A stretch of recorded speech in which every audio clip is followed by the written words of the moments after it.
Welcome to our third video on this channel, which systematically explores the truth about God, the Bible, and so forth, so that everybody who wants to put his faith in Jesus can be armed with facts, make an informed decision, and tell others about it, so that they no longer have to be robbed of what is readily available to anyone who wants to know God. By the way, as you know, I try to squeeze as much information as possible within this 15-minute time frame. If I go over it today, please bear with me. You can feel free, of course, to stop after 15 minutes and just, watch a little later at some other point. But the information is so dense that I choose to just put it in one package. So forgive me for taking more than 15 minutes on this video. My friend, let this really sink in. Anyone can know God, but you have to want to know Him. Otherwise, even the best evidence presented on this channel will not do it. Keep this in mind as we continue to build our case for God and the truth of His Word. So let's jump right into it and first deal with the leftover from our last video. I said that the Bible is the most published book, and let's just provide some facts and figures for that. According to Statistic Brain Research Institute, a trusted research provider to companies such as Forbes or Oxford University Press, the number of total Bibles printed amounts to 6,001,500,000. The date the research was conducted was the 28th of August 2016. And I accessed this on the 20th of December 2017. I leave the website for you to check out personally. Now here's what the world famous GuinnessWorldRecords.com website has to say. Although it is impossible to obtain exact figures, there is little doubt that the Bible is the world's best-selling and most widely distributed book. The same website, by the way, lists the Bible as the, listen very carefully, best-selling book of non-fiction. This is according to their website, GuinnessWorldRecords.com/world-records/best-selling book of non-fiction. Now this last point is truly astonishing. The Bible, the best-selling book of non-fiction? Isn't the Bible just a bunch of fairy tales? How then can Guinness World Records dare list that book under non-fiction? Such questions only show that many people who talk about the Bible base their statements on an opinion rather than facts. Now these facts have to be presented first. This is evident, but what I'm saying is that we all should come to the question of God and the Bible with an open mind. This brings us to the main part of today's video. We want to talk about science and faith. There are three questions on our agenda today. Number one, are science and faith compatible? Number two, is science independent or largely shaped by the scientist's worldview? And number three, how has the general shift in worldviews affected science? All right, to kick things off, somewhere above my head, you can now see two different words, science and faith. Okay, I'd like to give you 8 words that you should put under either faith or science. In your mind, of course. True, questionable, respectable,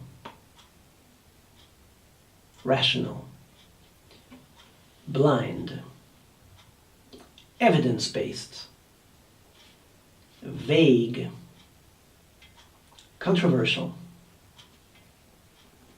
For most people, often born-again Christians included, this matching exercise leads to the following result. Faith, questionable, blind, vague, controversial. Science, respectable, rational, evidence-based, true. What I find interesting is that many people trust in science although they have no scientific background. They seem to believe that whatever science says must be right and true. Science is the ultimate standard for deciding the right course of action. It is seen as respectable and rational, credible and trustworthy. Faith, on the other hand, is widely looked as something fuzzy, vague, nebulous, the kind of thing you either believe or don't believe, which cannot be proven anyway and which can easily become a subject of heated arguments or even war.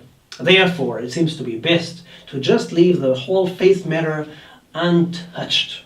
If anyone has to exercise his faith, please let him do so in the private arena, preferably, where no damage can be done.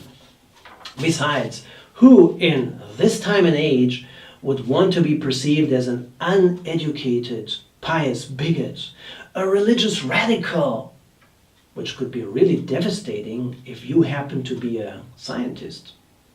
Dr. John Kramer, PhD in biochemistry and a research scientist with Agriculture and Agri-Food Canada, confirms this when he says, referring to fellow scientists, "It is as though they know better but are afraid to sound religious."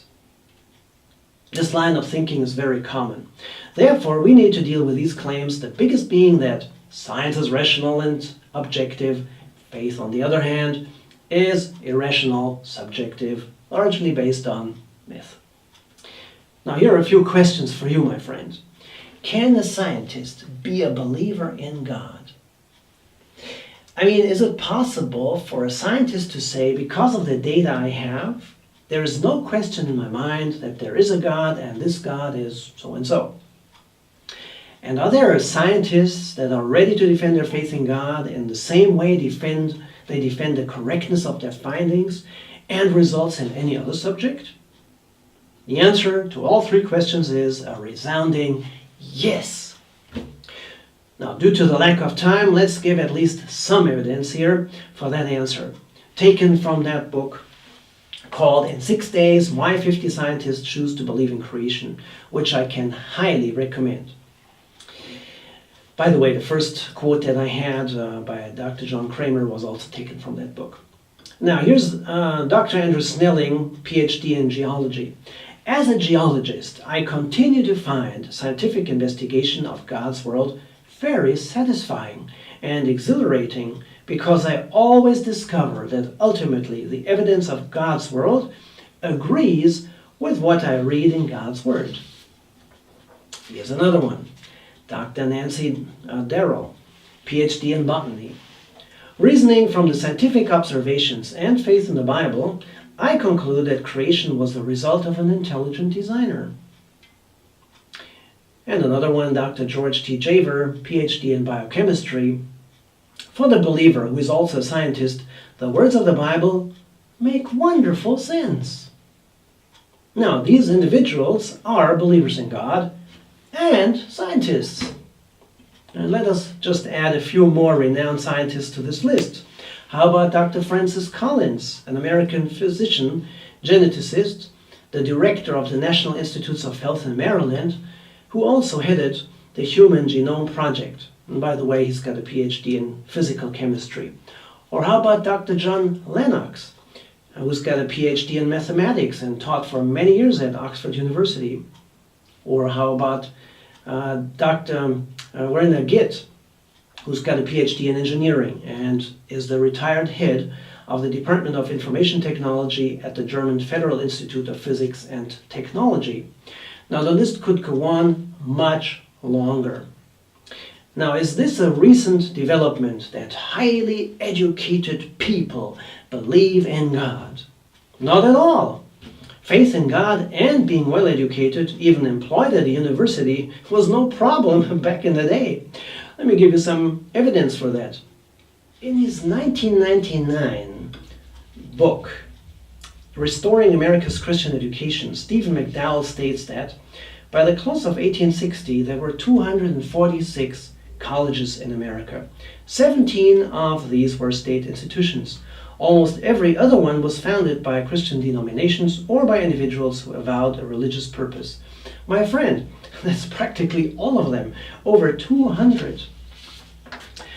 Surely when you were at school, you must have come across such great scientists as Michael Faraday, James Joule, Lord Kelvin, James Clerk Maxwell, Maxwell, Blaise Pascal, or Isaac Newton, to name but just a few.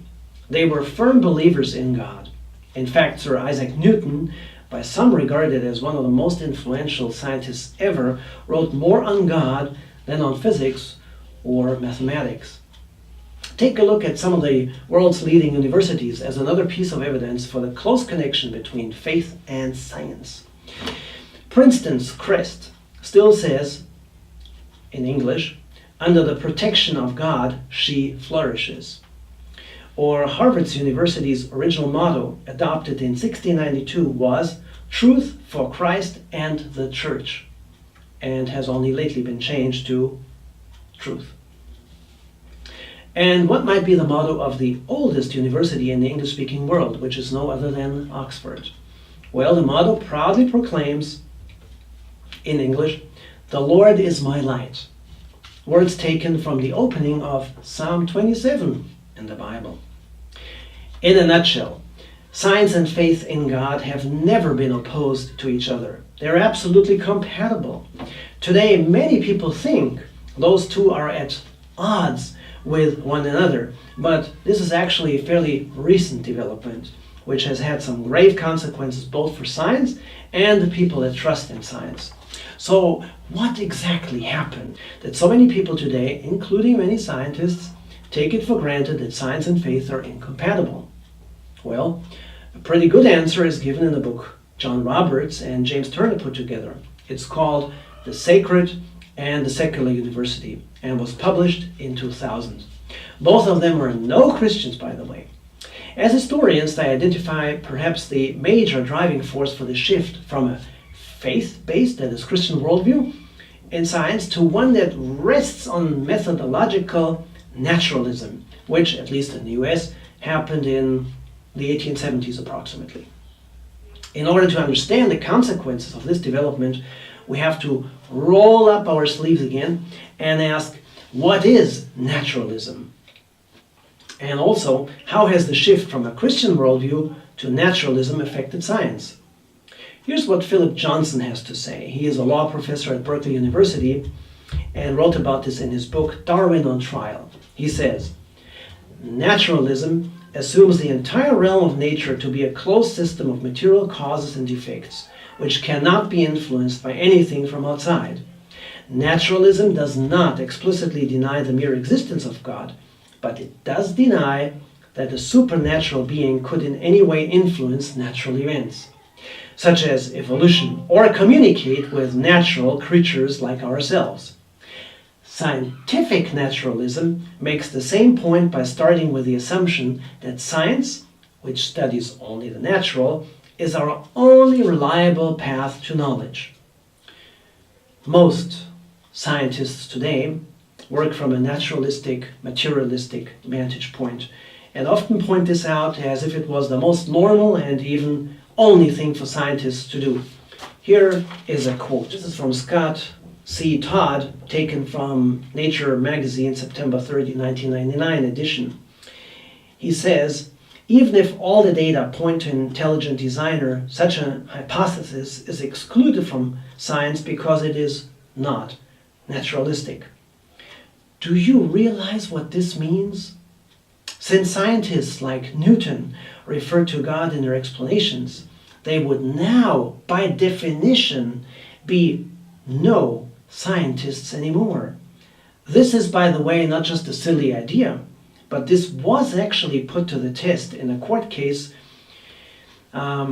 which you can read about here.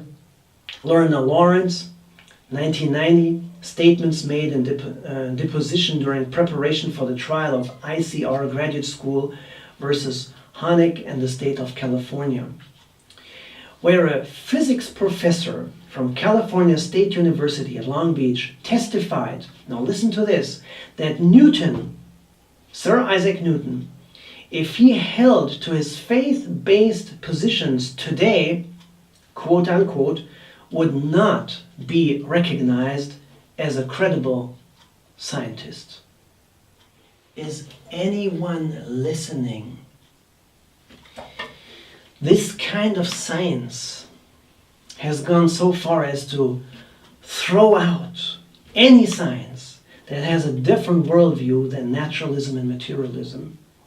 Listen also to the following statement of Richard Lewontin, an American biologist and mathematician, and one of the leading promoters of the naturalistic, materialistic worldview that undergirds what today often masquerades as science. He says, "We have a prior commitment, a commitment to materialism. It is not that the methods and institutions of science somehow compel us to accept a material explanation of the phenomenal world, but on the contrary, that we are forced by our a priori adherence to material causes to create an apparatus of investigation and a set of concepts that produce material explanations. That materialism is absolute, for we cannot allow a divine foot in the door." In this regard, I can also recommend a book written by Dr. Andrew McIntosh, professor of thermodynamics and combustion theory at the University of Leeds in England, entitled Genesis for Today, in which he provides additional details on the philosophy behind the science of today.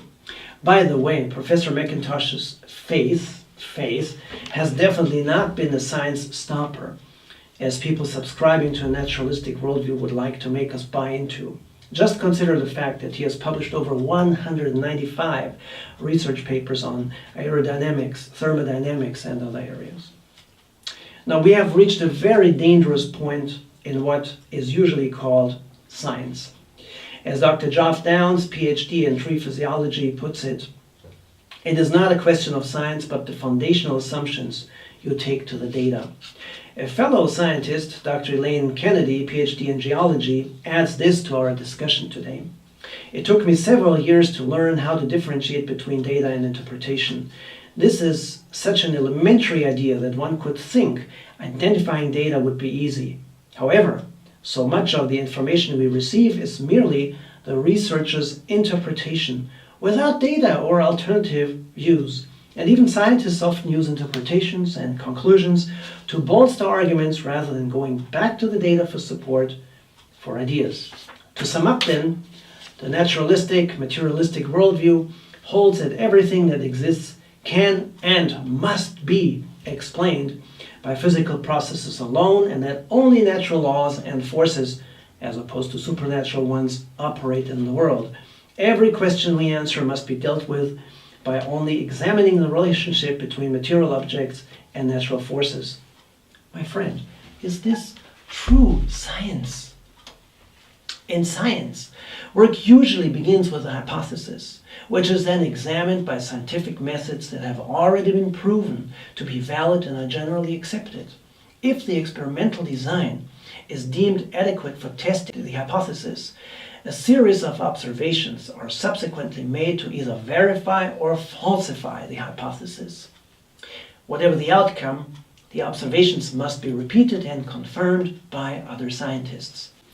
Dr. Danny Faulkner, PhD in astrophysics, points out, "Most people have the impression that scientists are methodically logical people who harbor no preconceptions and thus reach rational conclusions unencumbered by preconceptions. As with most stereotypes, this is almost entirely incorrect. Scientists are people, complete with all the foibles and lapses in judgment that are common to man. Probably the least appreciated factor among scientists is the starting assumptions that we make. We all make assumptions, whether we realize it or not. Contrary to popular opinion, presuppositions are not necessarily bad. In fact, it is impossible to have no presuppositions." So you see, my friend, every scientist, whether he's aware of it or not, has a starting point, which is his worldview, and which will greatly influence his research and the conclusion he draws. The Christian worldview used to be the widely accepted framework for scientists starting some 300 years ago, when science as we know it began to emerge. This is no longer the case. Today, the worldview is primarily naturalistic and materialistic. True science must state that the naturalistic worldview is just one perspective to account for the data at hand. presenting conclusions and interpretations as if they were facts, and any other worldview wrong is both unethical and unscientific. Many scientists are uncomfortable with what is called science today. Listen to Dr. George Hawke, who's got a PhD in meteorology. He says, due to the influence of the above philosophies, that is naturalism and materialism, claims are often made in the name of science that go far beyond the available evidence, and some aspects of modern science have become increasingly tenuous and speculative. In fact, the everyday use of the word science has changed from dealing with things that are observable and testable to meaning naturalism, and so include conjecture and dubious hypothesis. In true science, the decision which worldview is the right one should be based on which one fits the data better. That is, which one has more explanatory power. All right, my friend, in closing this video, what have we addressed today? Well, number one, are science and faith compatible? Absolutely. In fact, some of the best science has come from faith-based science. For example, the work of Sir Isaac Newton. Number two, is science independent or largely shaped by the scientist's worldview? The answer, no science is independent of a scientist's worldview. And number three, how has the general shift in worldviews affected science? Well, the accuracy of a scientific explanation must be decided on the merits of the underlying worldview. Naturalism excludes God right from the start, thereby limiting itself to explanations that can scientifically not be upheld. True science simply offers the explanation which fits the data best. This happens to be, my friend, the Christian worldview. The battle that we see today has very little to do with science proper. Instead, it is about putting the Christian worldview to shame by calling it non-scientific and elevating the naturalistic perspective to a level where even the most ridiculous statements, scientific statements, are accepted as truth by the general population and sadly scientists also. Now this will be demonstrated in great detail in the next video. One reason to come back, my friend.